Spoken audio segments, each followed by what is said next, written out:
Hey everyone, and welcome to the final part of the question and answer series, a series where I answer your questions about me, Minecraft, YouTube, and some other weird stuff that you guys ask. Anyways, let's go ahead and join back up with Archaeology who is in his hotel room. What would you describe as the central aspect of your methodology?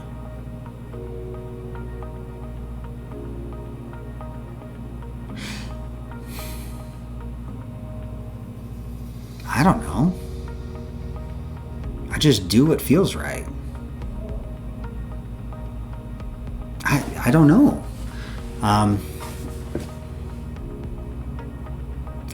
And I've read that question multiple times in the past and thought about it, and I don't really have a good answer for you. I don't really have a central aspect of my methodology. What is most important to your specific field? I guess documentation, but that wouldn't be a central aspect of my methodology. My personal methodology when it comes to doing things like this is accessibility, making things, taking academic papers that are full of $10 words and crunching that down into 10 to 15 minute easily digestible things, videos, whatever, that anyone, no matter your age or your education level, can take in and synthesize in your brain and understand things.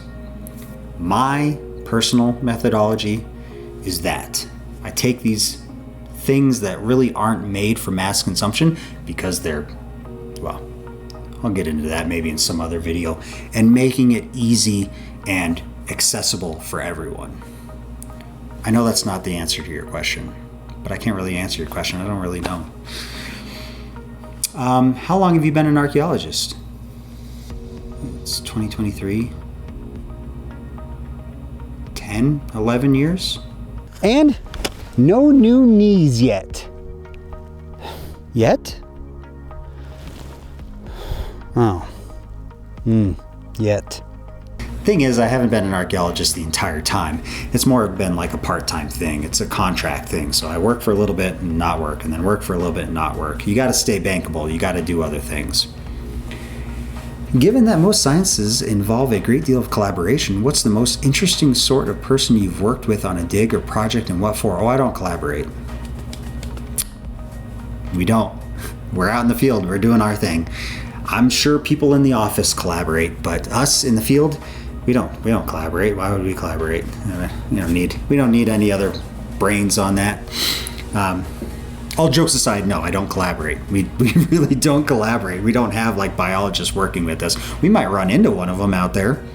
Might shoot the shit a little bit, but yeah, we don't have people with us that are collaborating. So that's definitely an office thing. So yeah. Do you get to travel a lot as an archaeologist? Yes. Yes, you do, but probably not to places you want to. Anyways, moving on. Do you have a day job, or is archaeology well paying enough? Well, right now I'm only doing archaeology. Before I was doing other stuff. I try to, again, I've said this before, I try to stay bankable. I try to have other skills in which I can do things. So I'm a motorcycle mechanic. I do that from time to time. I've worked retail before. I've worked for the National Park Service as an interpretive park guide. I do a slew of things with archaeology as the sort of constant in the background. That's mostly because when I came into archaeology, there wasn't a lot of work to be had. So you had to make ends meet doing other things. Now there's a lot more work, but it's finicky.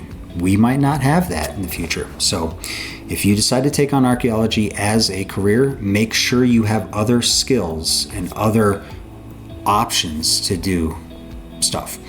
As for that day job, what I've done the longest while doing archaeology is I actually worked for a company, some of you have probably heard of it, called Cycle Gear, selling motorcycle gear, safety gear and motorcycle accessories and things like that. Motorcycling is a part of my life. Obviously, I have the motorcycling series, more coming, by the way. But yes, day job is a definite if you, well, at least skills to have a day job. So let's get into some standard questions. Do you in all caps, think Atlantis was a real place? And if so, where do you think it most likely was? Professional opinion and personal wish. I want to believe. Any classicist who has done any kind of studying in the classical world knows that a lot of the Greek authors and poets and stuff like that did this thing where they added a lot of detail to certain stuff to make it to sort of show off.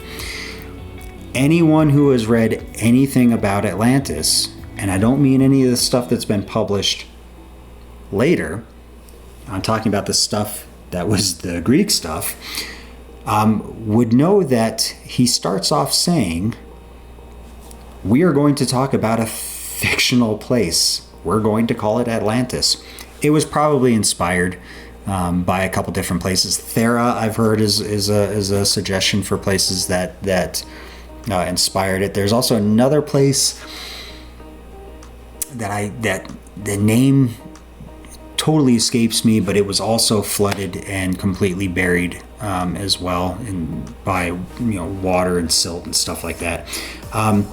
Do I think Atlantis was a real place? No, I don't. And that's based off of what I know as being a classicist. So I'm sorry to have completely, shit on your dream. But no, I'm sorry. I don't think it was a real place. I think it was a place that was inspired, and it was sort of an amalgam of other places. But I don't think it was real. Is your expertise primarily confined to ancient Greece, or are there other regions, periods of history? Working in the American Southwest, I know a little bit about Hohokam stuff, a little bit about ancestral Pueblo stuff.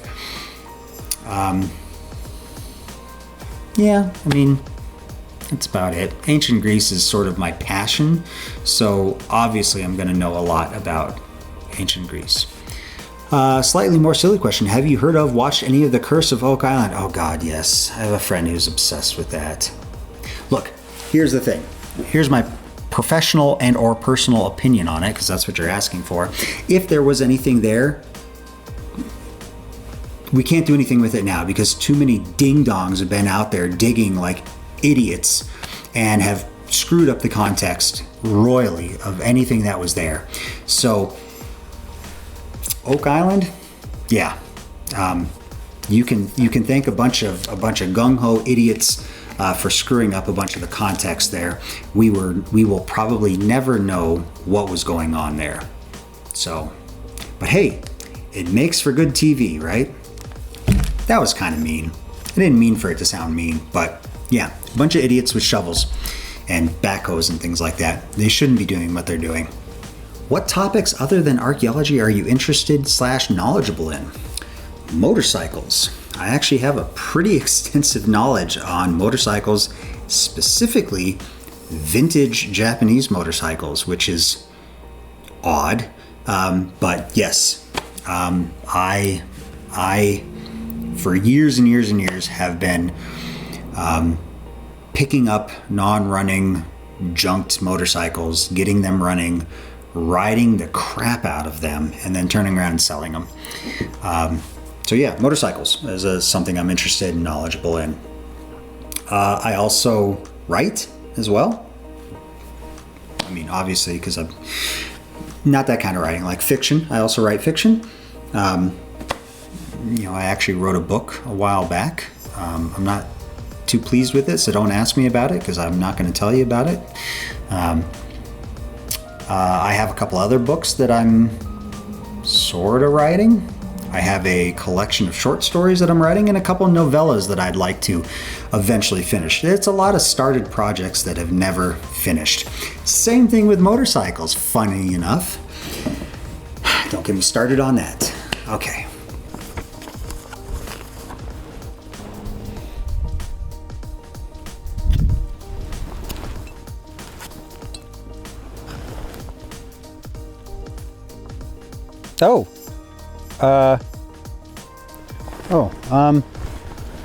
Question time. Let's do questions. Let's do, okay, yeah, let's do that.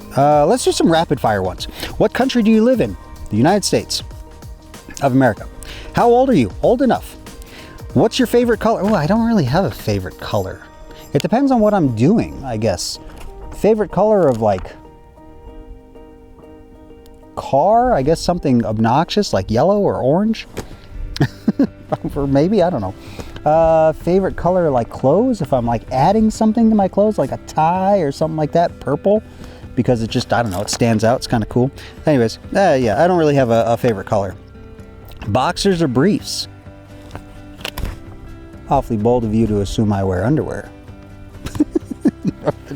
I'm not answering that.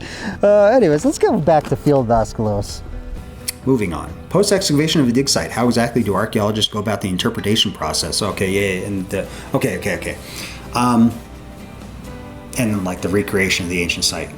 So, how would I answer this? Archaeologists both play a role and don't play a role in the interpretation of a site. And what I mean by that is they will excavate and they will do reports and they'll publish on an excavation with the data that they're doing. Sometimes the synthesization. Can I not say that word? Synthesization. Oh wow, I really can't say that word. It was also very cold today too. My mouth is still sort of like. Anyways, they will also synthesize data into maps and things like that, and then they will give some sort of type of interpretation. However, interpretation is wildly variable, and other archaeologists can take that same data, synthesize it as well, same stuff, and come up with completely different interpretations. So when I say archaeologists do both the interpretation and they don't, it's weird. It's really weird. It's very complicated. Archaeologists are generally speaking a sort of pessimistic group, and they really like to tell other archaeologists that they're wrong, which I think is one of the biggest downfalls of the career of the business, if you could call it a business. But yeah, it's kind of weird when it comes to how they go about the interpretation, and who does what. So yeah, it's kind of weird. It's a hard question to answer because there's a lot of stuff that really goes into it. Next two I'm going to clump together: dream place to study, dream archaeological projects, dream excavation. To be honest, I would be happy with any Bronze Age, whether it's palatial complex or not, Aegean archaeological site. I would love to excavate at Pylos with Professor Jack Davis. University of Cincinnati won't take me because I don't know Latin. Yeah. Classics are weird like that. Pylos, Mycenae, any of the Bronze Age stuff. I might be working with a set of data from another Bronze Age site. Maybe not. Coming up soon. Who knows?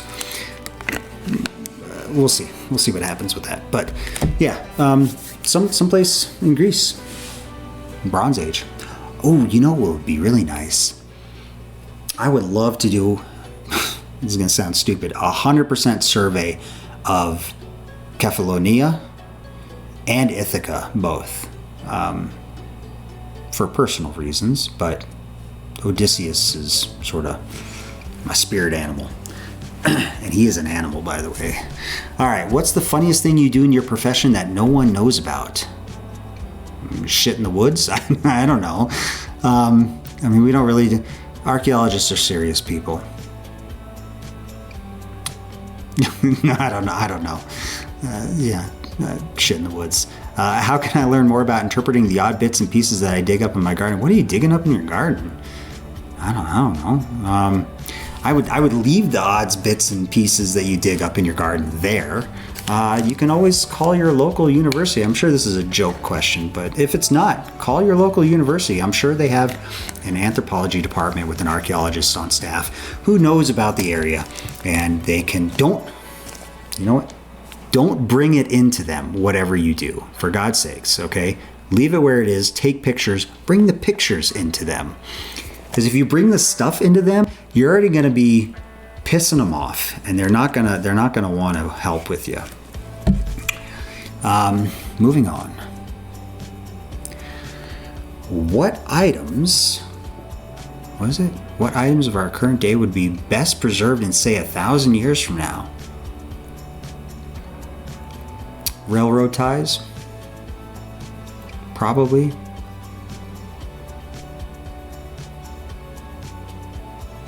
Underground bunkers? Ooh,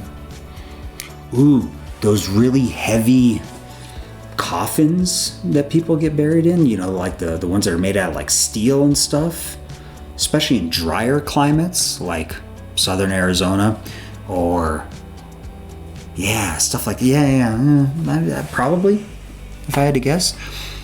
Stoneworks, big stoneworks, though most buildings nowadays are built out of concrete or just like foam and wood. That stuff won't last. But I would say probably, you know, railroad ties. Those seem to last for a really good long time. And yeah, things that are buried in dry climates. So you don't have to worry about rust or bacteria or things like that eating it up. Probably stuff like that. Is there much crossover between archaeology and philology? Well, it depends. It really depends on what you're doing in archaeology. That is a question that has a lot of various answers to it. There is crossover if you're doing a lot of research, and I suspect there's probably a lot of crossover depending on where you're working. But yeah, that's a tough one to answer. What are some of your most used tools at dig sites? Oh, trowels. And I don't have any of the trowels on me. So other Daskalos, show them the trowels.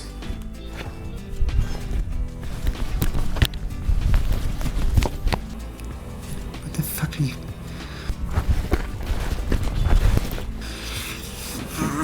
See what I gotta work with? Okay. Anyways, moving on. Freak. What time period, geographic place is your specialization? I don't actually have a specialization. I have kind of a broad reach. So the American Southwest is a sort of specialization of mine because I work there a lot. And then of course, ancient Greece is a sort of a specialization because I'm well studied on it, but I don't really have a specific specialization.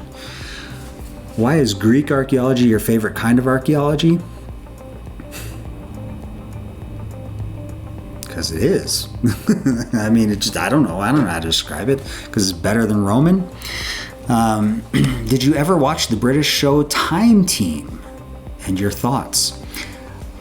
You know, I saw this question and I decided to watch an episode. I got about 30 seconds into it and just couldn't stand it anymore. Not because it's a crap show or anything like that. I just wasn't really interested in what they were talking about.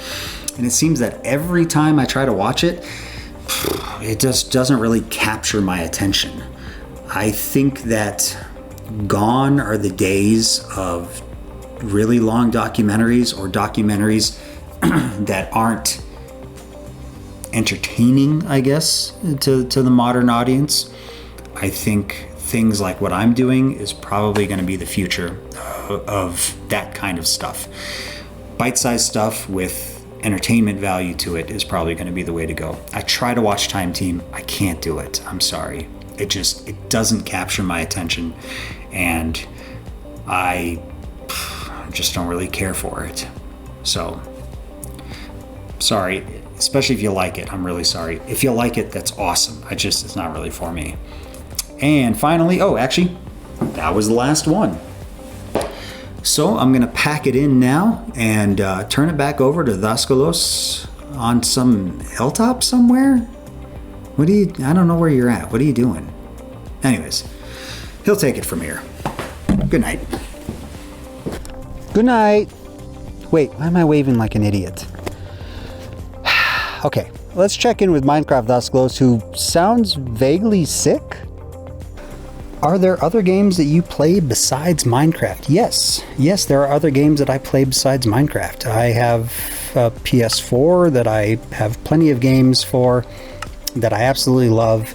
I like The Last of Us. I don't know if any of you have ever played Hellblade. Excellent game, by the way. Lots and lots and lots of other games. Of course, Assassin's Creed Odyssey. I love cruising around the Aegean in a trireme. It still bothers me that they don't have Greek as a language option in that. I get that they're not going to put ancient Greek in there, but at least put modern Greek in there, for God's sakes. I mean, come on. But there are all kinds of other games that I play besides Minecraft. The one that I really like is, what is that one called? Endless Sky. Yeah, it's like a top-down sort of space travel one. It's really addicting because you can kind of cruise all around and do all kinds of different things, but I always end up going to the same system and just wrecking pirates or just stealing their ships after they've been taken out, and then selling them and getting a ridiculous amount of money. So I go a little ways into the story, and then I just start doing that. I start spamming it a lot, but there are a lot of other games I play. I bought Choo Choo Charles the moment it came out. I'd been following that for a while because the premise was just ridiculous. I still haven't played it, but I definitely want to. And there's a lot of other games that I have that I just haven't really given a lot of love to, mostly because a lot of my time has been either working or school or Minecraft, because the Minecraft videos do take a long time to make. They don't take nearly as much time as, like, let's say, the boat building one, or anything like that. So let's move on to questions in particular about YouTube. That's a good segue into the YouTube questions.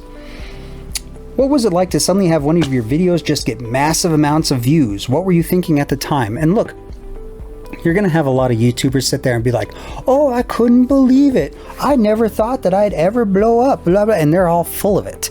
And that's why they make a YouTube channel, because they want to get a lot of views and they want to do cool things and get all their weird little sort of semi-famous, corner of YouTube. And when I had one of the videos blow up, I thought, yeah, finally, people are discovering me and they're, they're really, finding what I make to be captivating and stuff like that. And that was kind of what I was going for with it. I will say that I was disappointed that it was not the Bronze Age, series. The excavation series, while a cool series, was not really sort of my pride and joy. My pride and joy was the Bronze Age one. So that was a little disappointing, but I mean, I'll take it. I'll take the win there. And, I thought it was kind of cool. I mean, my friends and I were freaking out, that it was just skyrocketing so fast. I mean, I went from a little over 250 subscribers to 10,000 in a matter of like a week or so, which is insane. That rate of growth is absolutely insane. And I kind of wish that it would have hit a little bit later, because I was still figuring out the whole how to make YouTube videos type thing. So a lot of the people's first, impression of me was somebody who was sort of just bumbling around trying to figure it out. And don't get me wrong, I'm still bumbling around trying to figure it out. But I was bumbling around a lot more back then. Like it was like a year and a half ago. And it wasn't even that. It was like a couple months ago, for God's sakes. Anyways, moving on. How did you feel when the first one came out and went viral? I mean, I just kind of answered that. But again, I thought it was cool. I thought it was great. I thought it was well deserved because everyone wants to be doing that. But yeah.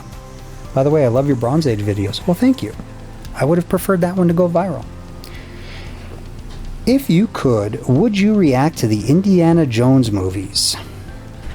I'd rather not. For a couple of reasons. One, Indiana Jones gets a lot of hate, and let's face it, he's not a good archaeologist. But really, when you think about it, right, he's an archaeologist in the 30s and 40s, and so back then they were still kind of swashbuckling types. I mean, they were getting better, but let's face it, they were still kind of swashbuckling types. And so it's not that far off from reality, but at the same time, like, he gets a lot of hate. He can continue to get hate from other people. I don't think I'll do that. Will you be doing any more of your model building videos? Yes, I will. It's kind of sad, you know. I'm actually looking at it right now. I can see it. Well, not looking at it. I'm doing this, but it's off the side of my desk here, and it's like the skeleton of a beached whale, man. It's just sitting there, all skinless, and yeah, I definitely want to do it. Mostly also because I want this model to be done, because I kind of want a model of a bireme. Yeah, I will. I really do want. I gotta try a couple things out. I gotta test out some super glue to make sure it's not going to soak through the wood and be visible on the outside. And if it won't, then I think I can get a lot of skinning on the boat done. If not, it's going to go really slow because I'm going to have to use the wood glue. And anyway, you don't want to hear this. It's fine. Yes, there will be more model building videos in the future once I get around to it. And I don't know, maybe I got some time. I got some downtime. Maybe I'll do that this week. I don't know. We'll see. Question time. Let's go ahead and finish off these random questions. Let's see here. Waffle or pancake? I don't know. Waffle or pancake? I guess waffle. I like the crunch a little bit better than pancakes. Huh. Where do you teach? YouTube. No. This obviously, and then sometimes for the National Park Service as an interpretive guide. But that might change coming up here real soon. We'll find out. We'll see. Where online can I find more information on ancient Greece that I can access right now? 2 places you can go. Academia.edu is a phenomenal site. You can download all kinds of scholarly articles. The other one, which is also really good, is something called JSTOR, JSTOR. You can access them also for free most of the time. And I think they allow you like 100 articles per month or whatever. And if you're burning through 100 articles per month, I mean, I'm good on you. But yeah, that's JSTOR and academia.edu is usually what I go for. I'll tell you what, we'll get to the rest of those here in a second. Let's finish up with Minecraft Osculos. What made you start talking about history and archaeology through video games? And that's a really good question to ask. I mean, my job as an interpretive guide is to talk about archaeology on the site, and I'll get into what an interpretive guide is. And so, talking to the public about archaeology is sort of what I do outside of being an archaeologist. And I found that there was a lot of things that I wanted to talk about, but it was hard to make people visualize things. I can only talk with my hands for so much, and people, anyways, yeah. So I was looking for some way to make the visualizations work. And I think I'd always wanted to do that, but I couldn't really figure it out. I was actually going to make, believe it or not, small dioramas of these places and film that, me making these dioramas of like Pylos and Mycenae and stuff like that, or drawing them in isometric form, because I actually have some isometric paper where you can draw. It's got the little blue lines where you can draw it and everything, and I do pen and ink drawings, and so I thought, well, that'd be kind of cool. And hey, I might still do that. If you guys want to see that, let me know. I might still do stuff like that. That'd be kind of cool. But the video game thing sort of fell in my lap when I was talking about how I saw the Minecraft stuff, and I thought, oh man, that might be the way to go. Because prior to Minecraft, I was thinking I thought the only way to really do the virtual stuff is to learn programming, and I wasn't going to do any of that. There's no freaking way. And so I think the whole talking about history and archaeology through video games is sort of a no-brainer when you're thinking about ways in which to do that. And so, yeah, it's just sort of kind of, I don't know, right place, right time, right algorithm. What are the major accomplishments / milestones you would celebrate in regards to your channel? Well, I've been celebrating when I hit milestones with subscribers. So I did a 50 subscriber edition, a 100 subscriber edition, a 250, and then a 500 to 10K. And then I was going to do 50,000 subscribers, and then 100,000, and then 250,000, and then 500,000, then a million, which is never going to happen, by the way, I'm pretty sure. But yeah, so I mean, I would celebrate those. But I think some of the other milestones that I would celebrate, I think the very first time I get invited to some sort of convention would definitely be one to celebrate.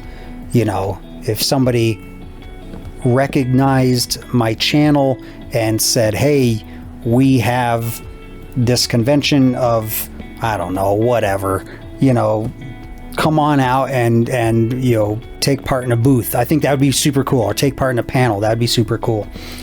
I think another accomplishment or milestone that I would celebrate, and this is really dumb, kind of dumb to admit, I think the first time that somebody would recognize me in public, I think would be something to celebrate, because that means that I'm getting enough sort of widespread dispersal that people recognize me in public and are like, oh, you're this guy, you know. Yeah, I think that would be a cool accomplishment to celebrate as well, on top of like the normal YouTube celebration stuff. Anyways, moving on.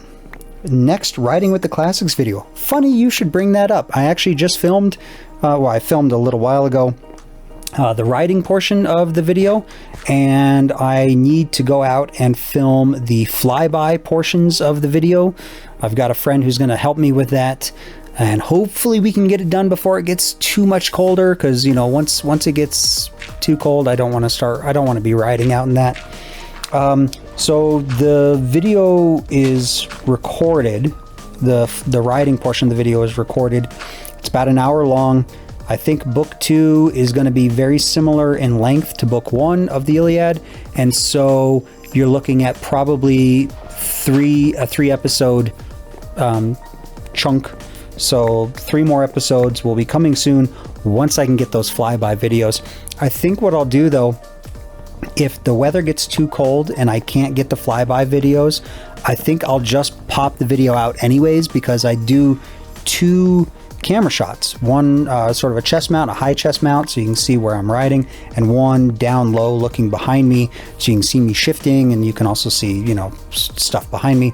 And so I think, you know, if I can't get the flyby shots, I'll just pop the video out with just those 2 angles. But I would prefer the flyby shots, because, you know, that's what kind of makes them sort of dynamic and cool, and I think that sort of breaks up the monotony of just switching back and forth between 2 camera shots too. But yeah, coming soon. How did you come up with the Thuskalos name? I assume you're not Greek descendant, so is it meant to represent something else? So I have a very close, I have a family, a Greek family that's very close to me. They pretty much, I mean, I'm like practically adopted by them.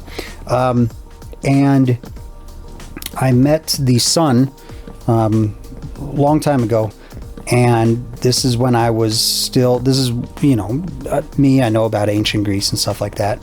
And he was from Greece, and, you know, born and raised, and came over here, I think at like age 9 or something like that. And so we would talk about Greece, and I would tell him about ancient Greece. And apparently I was telling him a lot more about his history than he knew. And the Daskalos name, if you don't know, Daskalos means teacher in Greek. And so they started just calling me that. They started calling me teacher. And his parents did, and he did. And so it kind of stuck. And so my nickname with them is Daskalos. And so that's what they call me. Editing Daskalos here.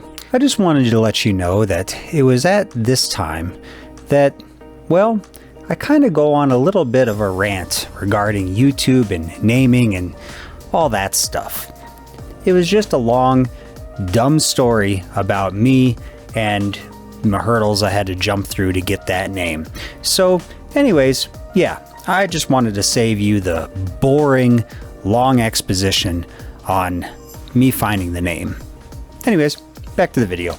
I'm going to use my nickname because it's going to be about Greece, and it's going to be about, well, about ancient Greece, and so I'm going to use Daskalos.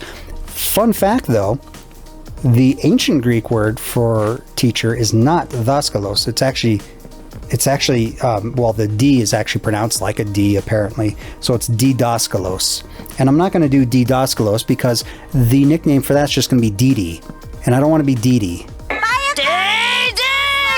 So Daskalos it is. And besides, that's my nickname anyway. So there you have it, Daskalos.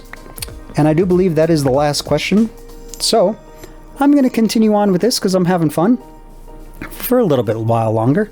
And I'm going to turn it over to other Daskalos who is still out in the middle of nowhere, I guess. I don't know.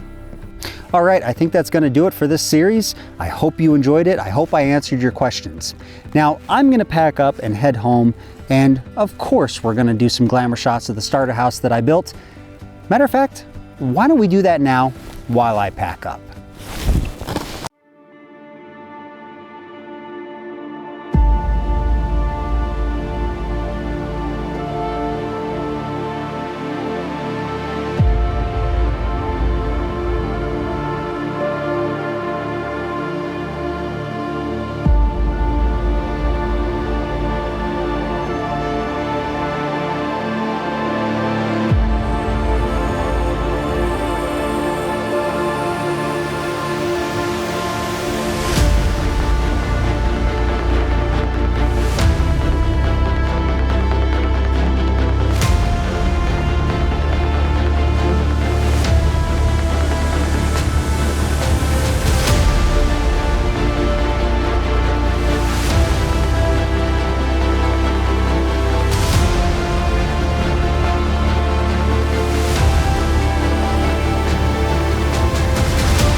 Okay, I'm all packed up. So until next time, I'll see you then.